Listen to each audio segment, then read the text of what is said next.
itu pada saat ikut pun seru sekali karena sebelum tahun ini, tahun-tahun sebelumnya tuh saya sempat minder ikut DSC. Kenapa? Karena pemenang-pemenang tahun sebelumnya tuh ada yang pemenangnya apa, mereka punya drones, punya segala macam gitu ya.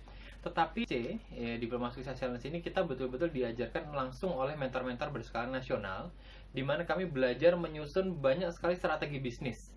Ini yang paling berarti dalam mengubah bisnis Sweets and Ice Cream dari sebelum DSC menjadi setelah DSC. Tips dan trik supaya teman-teman, saya tidak katakan menang, tapi setidaknya bisa melangkah jauh di dalam Diploma Sukses Challenge ini.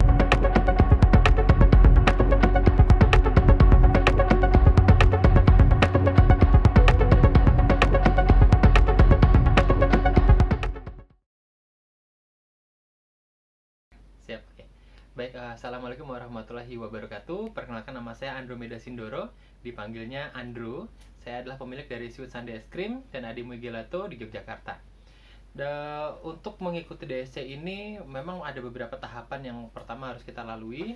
Awalnya memang saya juga begitu mengisi proposal pada saat itu ya, kita tahu info DSC itu adalah dari beberapa grup teman-teman pengusaha dan juga banner yang ada di Instagram. Lalu kami coba daftar. Pada saat daftar itu memang banyak sekali yang harus diisi. Kami sempat kaget juga, banyak juga yang harus diisi ya gitu. Tapi memang kami coba cicil dari awal, sedikit demi sedikit kami isi, kemudian sampai alhamdulillah kita sudah lengkap proposalnya, kita submit. Nah, setelah itu pada saat ikut pun seru sekali karena sebelum tahun ini, tahun-tahun sebelumnya tuh saya sempat minder ikut DSC. Kenapa? Karena pemenang-pemenang tahun sebelumnya tuh ada yang pemenangnya apa, mereka punya drones, punya segala macam gitu ya. Tetapi kami coba untuk maju dan memang terbukti bahwa terkadang ketakutan kita itu hanya terjadi di pikirannya kita. Ternyata ide bisnis yang diajukan itu betul-betul dikuliti sampai dalam. Jadi tidak peduli maupun itu food and beverage, teknologi dan segala macam, asalkan ide bisnis ini dapat memiliki potensi yang baik di masa yang akan datang, maka akan punya kesempatan menang yang bagus juga. Tahun lalu saya membuktikan ice cream berhasil maju menjadi juara satu di antara banyak sekali teknologi-teknologi lainnya yang juga tidak kalah kerennya, seperti itu. Kebetulan Sweets and Ice Cream itu berjalan dari tahun 2008 hingga 2000 kemarin ini, tetapi memang kami pernah ada jatuh di tahun 2016 karena memang ada kesalahan strategi di kami, sehingga dengan mengikuti DSC ini kami dapat kembali lagi ke posisi yang baik, di mana kami waktu itu sempat minus ya. Akhirnya dengan bukan hanya karena modalnya, tetapi karena ilmu yang diajarkan atau di-share oleh mentor-mentor di DSC itu betul-betul dapat diaplikasikan di lapangan untuk bisa menggait banyak sekali kesempatan supaya kita bisa meningkatkan bisnis kita.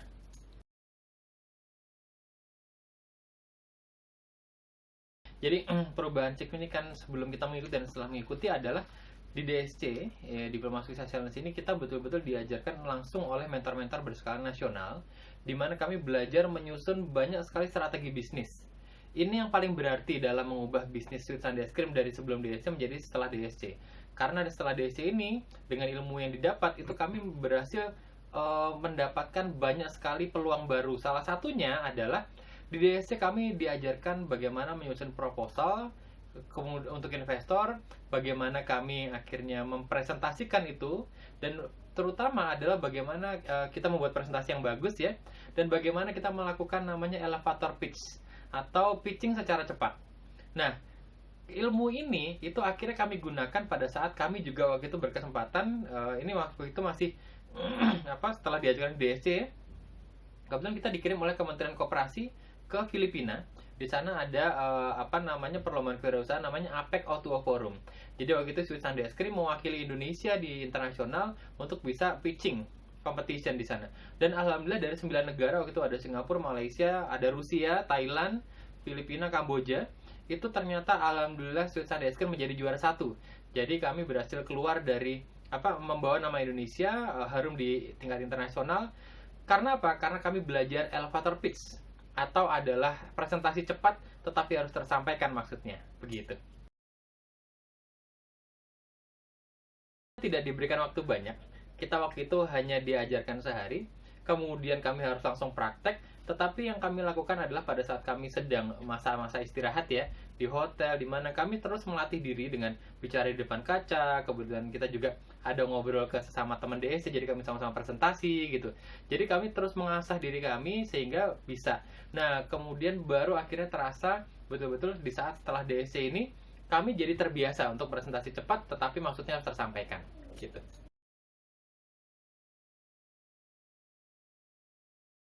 Kenapa dari awal saya usahanya adalah es krim? Karena kebetulan Sweet Sunday Es Krim di tahun 2008 kita memulai dengan keprihatinan terhadap peternak sapi perah yang ada di Cangkringan, Yogyakarta, di mana susunya selalu dibeli dengan harga yang rendah oleh industri. Di Sweet Sunday kita pengen beli dengan harga yang lebih baik, tetapi kita tidak bisa beli susu dengan mahal, kita jual sebagai susu. Makanya kita akhirnya olah susu ini menjadi es krim agar ada nilai tambahnya, sehingga kita bisa beli dari peternak dengan harga yang bagus dan jual dengan harga yang lebih tinggi. Dan alhamdulillah berkat doanya dari peternak dari 2008 hingga kini kami terus naik seiring berjalan dengan doa-doa peternak lebih baik lagi.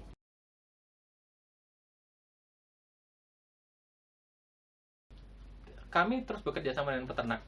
Bahkan alhamdulillah setelah DSC ini, karena kami mendapatkan beberapa support, salah satunya kami gunakan untuk pembelian mesin dengan kapasitas yang lebih besar, sehingga kami dapat menambahkan kapasitas produksi kami.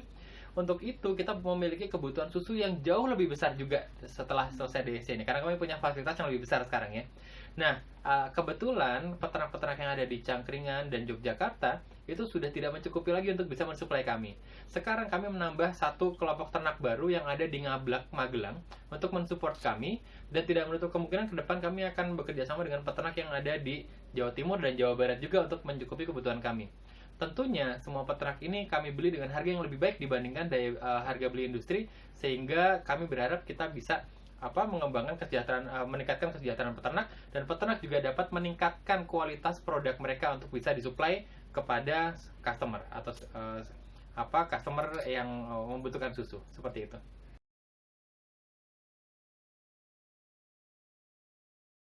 Sweet Sunday Es Krim, fokus utama pemasarannya adalah HoReCa, hotel, restoran, cafe, catering. Jadi kami bermain bisnisnya B2B, business to business. Nah, sekarang ini kami memiliki 3 titik distribusi, yaitu kami ada di Jogja, di Jakarta, dan juga satu lagi adalah di Gombong, itu daerah Kabupaten Banyumas ya, di sana. Dan ini kami ketiga distribusi ini semuanya aktif untuk mensuplai kebutuhan hotel, restoran, cafe, dan catering yang ada di daerah tersebut. Jadi memang kami tidak memiliki toko fisik yang ada di setiap kota, tetapi kami memiliki titik distribusi yang itu aktif mensupport untuk hotel, restoran, cafe, dan catering di setiap kota.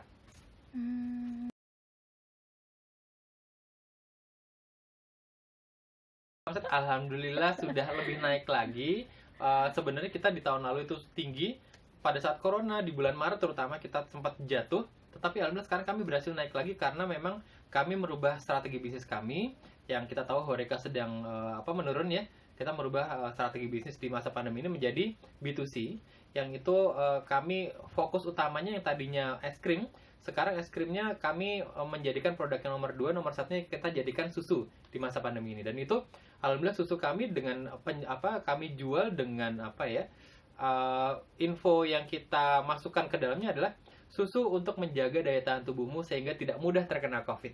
Sehingga itu laku banget dibeli oleh banyak orang, sehingga sekarang kami sudah mulai naik lagi dan bagus lagi.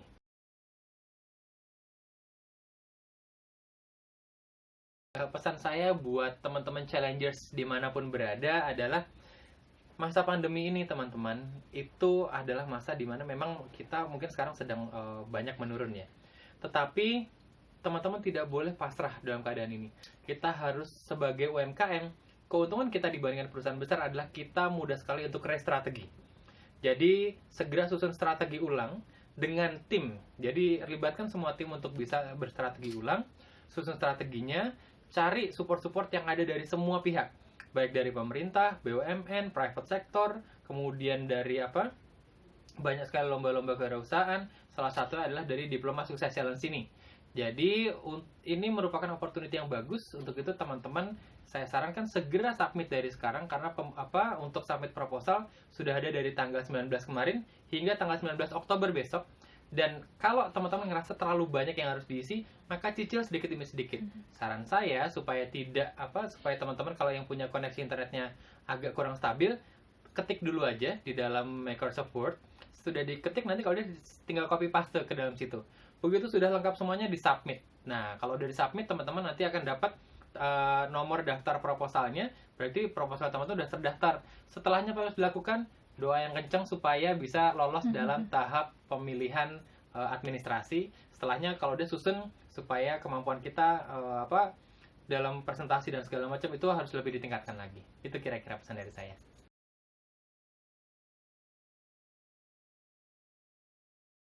Ada tips dan trik supaya teman-teman, saya tidak katakan menang, tapi setidaknya bisa melangkah jauh di dalam Diploma Sukses Challenge ini. Yaitu adalah teman-teman perlu tahu bahwa dasar penilaian dari Diploma Sukses Challenge adalah 3P. Paham, piawai, persona.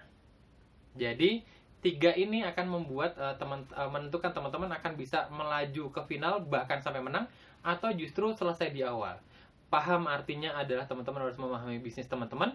Artinya harus tahu nih yang namanya bagaimana rekrut pegawai, bagaimana nanti menyusun HPP, bagaimana strategi pemasarannya yang baik, nih itu harus tahu.